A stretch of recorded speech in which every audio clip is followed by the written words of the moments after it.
Live from across Northern California, this is Good Day. And coming up right after the break, a fertility expert is here setting the record straight when it comes to the myths about conception. That's just ahead. You know, this is Infertility Awareness Month, as we've been saying. 1 in 8 couples struggles with infertility, and that amounts to, as I said, about 7 million women. So we want to talk about some of the misconceptions about conceptions. This is Stephen Bollinger. He's an infertility expert. Thanks for coming in. Thank you very much. So this is really something that couples struggle with. You assume that you can have a baby whenever you decide you want to, and then to find out that you can't is heartbreaking. And I know you and your wife went through the same thing. Yeah, we're all told at a very young age, even excess snuggling could cause conception, you know. So as we get older, we find out the real statistics. I mean, healthy, perfect couples only have a 25% chance per month of conception. So 4 months of naturally trying, you're likely to conceive. But there are so many factors that have changed our environment, and age is number one. So you're here to bust some of the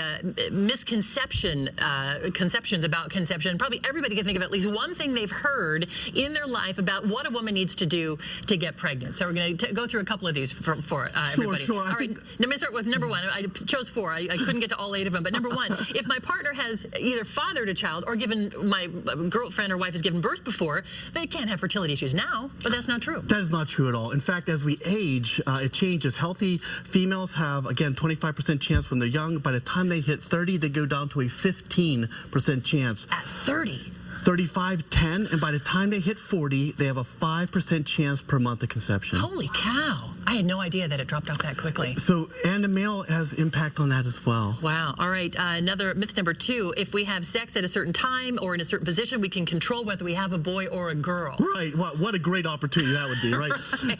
So no.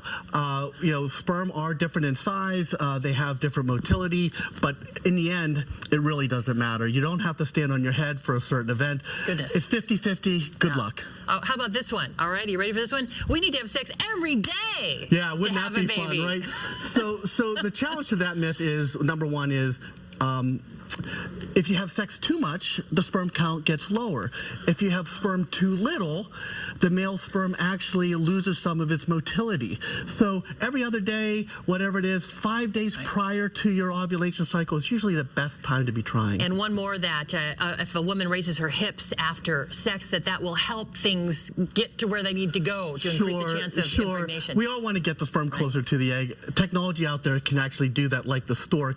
But the bottom line is, 5 minutes of snuggling is more than adequate. So let's talk real quickly about your product. This is something you came up with after your and your wife's own struggles with infertility. Absolutely. Yeah. So it looks like it's designed to basically get the sperm closer to its destination. Is that what it is? And it's something women can buy over the counter. They can buy it over the counter at CVS today. The challenge is doctors have used this techniques for years, but now couples are smarter. If a man can use a condom and a female can use a tampon, they can use the Stork to do exactly what doctors have done in the doctor's office for a year, called cervical cap insemination. Has very similar results as IUI and other treatments today. What it does is it keeps it personal. So it's over the counter. This is FDA approved, this product, but there is a disclaimer that this is not guaranteed to work, and that sometimes infertility issues can go much, much deeper. Oh my gosh, right? Yes. Nothing is perfect. This nudges the Stork. Again, remember it from this way. The best technologies out there, like IVF, only are giving you about a 35% success rate per attempt at around $25,000 per attempt. IUI, $1,000 to $5,000 per attempt. Again, 10 to 20% success rate. And this product costs how much? Less than $100. $80 at CVS today. All right. Well, if you think it's worth a shot, that's how you can find it. Stephen, thanks for coming in, helping us bust some of those myths as well. And as we said a little bit later on, Alexis Del Cura will be here talking about her own story of infertility and her big, surprising news. It's great information. Thank you so much, Marianne.